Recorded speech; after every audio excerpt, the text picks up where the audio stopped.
Hey, Decathlon Gamer, welcome back to PCM23 Lions. This is episode 82, the next stage of the Giro. It's stage 17 now, we're almost to the end, but every stage has something interesting left to offer. Today was a hard day to get into the breakaway. Samuels was near the front, first one off the front, easily got into the break. But there was a small split very early in the stage, and while I was trying to set up the others to join him, that's when the split occurred. It was very early on. So he ended up in the second group, the chase group, that did eventually make the contact. Trying to get others, I was able to get a Shimway quickly into that second group when there was a secondary attack, essentially the third group joining the second group very early on. Moments later, seeing that a Shimway got clear and that finally the field was not chasing with the same level of impetus that they had chased earlier on, I attacked with two more guys. Arab went clear, and Mullabron went clear as well. Now, the two of them went together. Thibaut Nice went with them. Now, did Thibaut Nice ever make it up here? I don't think he did. No. So Thibaut Nice actually gave up and went back to the peloton. Arab, Mullabron both went out there, and yeah, Mullabron, nothing doing today. We weren't worried about his position, but I was trying to get him some points. Arab just 45 seconds ahead now. We really need to start trying to recover a little bit. We definitely don't want to be riding relay because we're going to make contact soon, and somebody's going to need to protect him. Not looking good there, but it's 8 minutes to the front group that Samuels and a Shimway are in. We just didn't get as much support up there as I wanted, as those two were never able to bridge that gap, nor was Thibaut Nice, who didn't bother going with us. But Arab's going to lose a lot of time today, no matter. It's a Shimway who's a little further up the standings and getting dropped at the moment. So is Samuels. Samuels is 4K from the top, but there's just not much left. Shimway was the third rider dropped. He's now on his own. We'll focus on Samuels. There's 7 riders up ahead. Setting an okay tempo here. They're willing to help out. 2K. We might be close enough to just about get back in this thing, but without a positive race day condition, all those bonuses that everybody else has just seems to be a bridge too far for us. McNulty still leads KOM. Mullabron is second. Samuels is 7th. We do finish on one big mega climb today, but Samuels has to obviously be in that front group. Now there's just 2 here. Oh, and it's Brandon McNulty. It's McNulty with us. Oh, joy. Shimway, E5, still ahead of the peloton by 28 seconds. 2 groups behind us. And that's almost 4 minutes back, so we still have a healthy advantage, about 4.5 minutes ahead of the peloton, but we've got a definite gap to others. Samuels, recovery, McNulty, who just kind of outrode us last time, might be a bit tired today after the work. I won him the last stage. Now, ahead of us, Almos, Simmons, Martin, Fjolheim. None of these guys are great climbers. This is what the difficulty bonus versus the Cepeda at the front. He's been caught. Did McNulty just... Oh, come on. Really? I take a split second to show you who's at the front while we're on, the flat. And McNulty attacks us and leaves us behind. We cannot climb at an 85, but we are going to have to climb at our pace.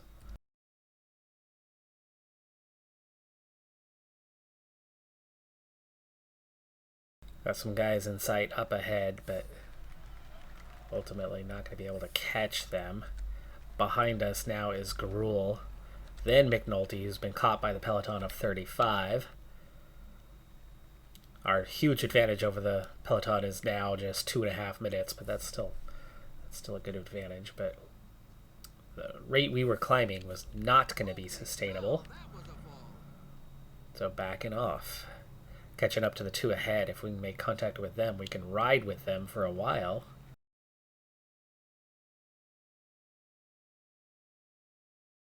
Samuels. It's just a -2 to stamina, but a 73 stamina. Just not happening for him. It's another -1 race day condition. That fitness has plummeted to 84% over the last few days. He's gone from mid-90s to mid-80s just in a very short period of time. He's carrying a lot of fatigue.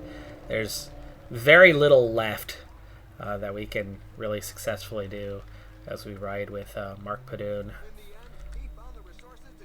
When you add the bonuses, Padoon's stronger than we are. Cepeda took the win, though. Breakaway. Wins again. If we could just be the strongest in the breakaway. One freaking day. But we just aren't getting the draw. We had 0 riders in green today. It's the longest stage of this Giro, but it's flat as a pancake up until the very end, where you got a small amount of undulation with 4 quick hills. I knew that this was, at this point of the race, a great opportunity for a breakaway, and that seems quite evident. We are 11.5 minutes ahead of the peloton, which means there will be significant time gains. There's only 50k to go. I tried to get a 4th rider. We nearly got 4 riders into this breakaway today, just kind of testing the field, attacking one guy and going, they're letting him go, attacking one guy. They're letting him go, attacking one guy. Ha! Another. Attack the 4th one. They still let us go. He couldn't quite bridge the gap, though. It was a little bit too far. Arab was that 4th guy. He had a +1, but of course with his fitness level, it's still negatives for him. But there are 3 riders total, 2 in the break, that have green positive race day condition. It's not great, but it's also our 2 punchiest guys. Does that mean we actually have a chance? Maybe, just maybe. Johannes Dalek and Josh de Villiers, the 2 best hills ratings, both have a slight positive race day condition, and then Mason Samuels has a -2, but he's our best all-around guy, and so our 3 best on the day are all in the breakaway. At 11 minutes, there is absolutely no chance of the peloton interfering at all. So I need to decide between de Villiers and Johannes Dalek here. We got an 81 stamina, 79 hills, good acceleration, but Johannes Dalek's a better climber. Weak stamina, though, so it's got to be de Villiers. Has to be de Villiers. So Samuels is going to be the workhorse. He's here to gain time and set these 2 up. He's not as punchy, especially today, only a 73 for his hills rating. But as we begin to climb, we need to definitely make sure we're not getting dropped. There's only 1 KOM, and it's only a Cat 4, so there shouldn't be much of the group hurting themselves. Now, looking at the names, Aaron Burrow, Morgado, Staumidit, Sobrero, we're looking at really good punchers in this field. It's going to be difficult to win. Soudal Quickstep has a couple riders, but I'm looking around going, wait, I don't see... Okay, Movistar have a couple guys. Aaron Burrow, 81 is his hills when you add it together. And his teammate looks really good too. Sobrero, it's an 8. Lopez is a definite threat. That UAE has a couple guys. Foss, we've got a couple domestiques in this field, but otherwise we're looking at, I'd say all but 3 or 4 guys are capable of winning this thing. Make that 5. Morgan, that's especially the mountain and medium mountain, but he's working at the front. Of course he is. So 15 out of the 20 are capable of winning this. I, of course, have our little 3 man train that I'm going to be able to run. It's going to give us a chance. That's the first climb. 3 to go. To shift my position, my mic is kind of blocking what I see. 4 riders lost contact for a split second because somebody wanted to get water. 25k to go. It's too early to make a move. Movistar rider moving up in position. Johannes Dalek holding his position a little bit better than De Villiers at the moment. They've definitely moved forward because of the effort. Gap behind's holding. This is the KOM, so somebody might try to attack, but it's, it's like 1 point, 2 points. Still 22k to go. Little acceleration from Cepeda. Cepeda's like 5th.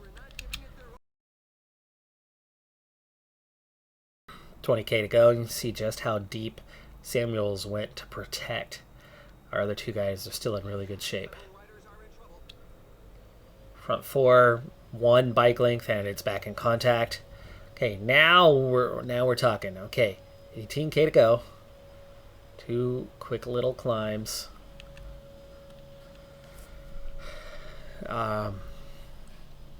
Kilometers, it's a lot. This is the steepest one. But then how would you hold everybody off without the full sprint train? That's the tricky thing here, is when to go, how to go. I mean, it's got to be the final climb ultimately, but it feels like this next climb might be short, it's steep. 15k to go. Time to see if we can put the group under pressure. Samuels, yes, there is, as expected, there is a group kind of going for it here a little early, which is good, because it means they're going to go deep. There is going to be 5 riders separating, but you can see just how deep they went, and as we go over the climb, there's still 13k to go, and those guys are going flat out. Yet, my 2 guys that Samuels is setting up are still in wonderful shape here, and we're able to use the descent a bit to see those kilometers tick down a little faster. 11k now. 20 seconds is the gap. Unfortunately, those 5 came together. That is a downside to what just happened, but we go inside 10k.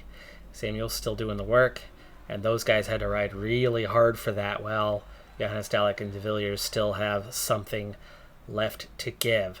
Okay, we're going to go sprint for Samuels, using his last little bit of energy, which will hurt his overall. Put him on auto. Johannes Dalek setting up De Villiers. See how we've caught these guys now. Whoa, whoa, what happened? Stupid sprint. Stupid sprint. The sprint point we just went through. We could be attacking and trying to go off the front here. Johannes Dalek. All we can do now is set up De Villiers for a potential sprint at the end, and trying to beat these guys on a sprint is not going to be easy. 4k to go. There's too much of a flat section here as well, but as we get inside the final 3 kilometers, Johannes Dalek just needs to flat out sprint all the way and keep De Villiers up to the front as best he can. These guys are attacking too far out. Way too far out. Final kilometer. Oh, De Villiers picked the wrong line. Picked the wrong line. Damn him. He's out of red bar anyway, but Aaron Burrow takes the win. Another top 5, though. Johannes Dalek's going to grab 6th. And here comes Samuels. And we care about those seconds, so getting every last second he could get. Peloton is well behind. Now these guys are no longer in the front group. They are out of it. It's hard to tell just where everyone's at, but that's 18 riders across the line. Samuels did a great job for his team, tried to set them up. De Villiers picked the wrong line at the end. Plenty of space to the middle of the street there. Plenty of space. He goes to the left, can't fit between his teammate and one opposition rider. Jittered for a good 80 meters before he finally picked the middle line and then took off. Didn't have the red bar anyway. He wasn't going to win that sprint. We needed separation on the final climb. seeing those guys attack on the penultimate climb was perfect because they were using up a lot of their energy. We needed to get separation then on the final climb. But because of that sprint point and that stupid game mechanic to break up trains and just reset everything after a sprint point, we lost our tail. And he was 5 bike lengths behind, so then we had to wait. And by the time he makes contact, it's too late. I had it set up. The game unset it up for me. And then the idea to switch that and just attack the second guy. We tried that at the last moment, but it's hard to attack when you're the front rider. They see it, they respond to it very quickly. You have to attack from behind generally. And he was the one that was already pushing, so he had already used most of his red bar. He didn't have enough red bar to gain separation on that final climb to then try to use the descent and then that last 1.5 kilometers to hold them off. I was never there. But for the third time in this Giro, we have gone close. With race day condition bonuses, you can see how it could translate into something better at the Tour. We're going to be facing a lot of the same kind of riders, same quality of riders. GC is going to be tougher. There's going to be better riders for that. But the teams themselves, the composition of the teams should largely be the same. So the same quality riders in the breakaway, for the most part, might be slightly better. But with significantly better race day condition bonuses, you can see how that would more than make up for going from a B to a B plus rider in the breakaway. Us going from terrible race day conditions to good. This was the kind of profile, though, that can be won. We've got 3 guys in the breakaway. Almost made it 4. Right? It's like so very nearly there. We had 3. That 4th could have made the difference. But even with the 3, we were able to put the group under pressure. We were able to get ourselves into position to have a final go. I was worried about the KOM and the attack, and it did come. I should have been worried about the sprint point and follow-up. I caught it soon after, but not soon enough. It's a silly game mechanic, but that's what cost it. That's what did it. And that's what did us in. That's what did away our chance. Now, not getting separation on that final climb, that's where we lost it. We didn't lose it on the finish line. We didn't lose it on that final sprint, the stutter, picking the wrong line. That didn't do it. He didn't have enough red bar to go anyway. Now, that would have gotten him into the podium, probably. Maybe as high as second, but it wasn't going to be Aaron Burrow. No way. He's way too far ahead. You can see here right at the finish that we've already tucked over and we're closing those guys down definitely at the end, but you can see how we here out of red bar and we stop closing. You can see we out sprinted the Bahrain victorious rider a little bit there. We could have overtaken him for sure. I mean, we were clearly faster than him even after the red bar was gone, but as for the 1 or 2 other guys, hard to say.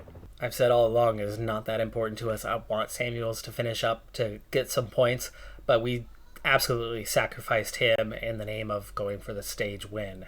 And we got close, other than really the Aaron Burrow part. De Villiers, Johannes Alec, 5th and 6th.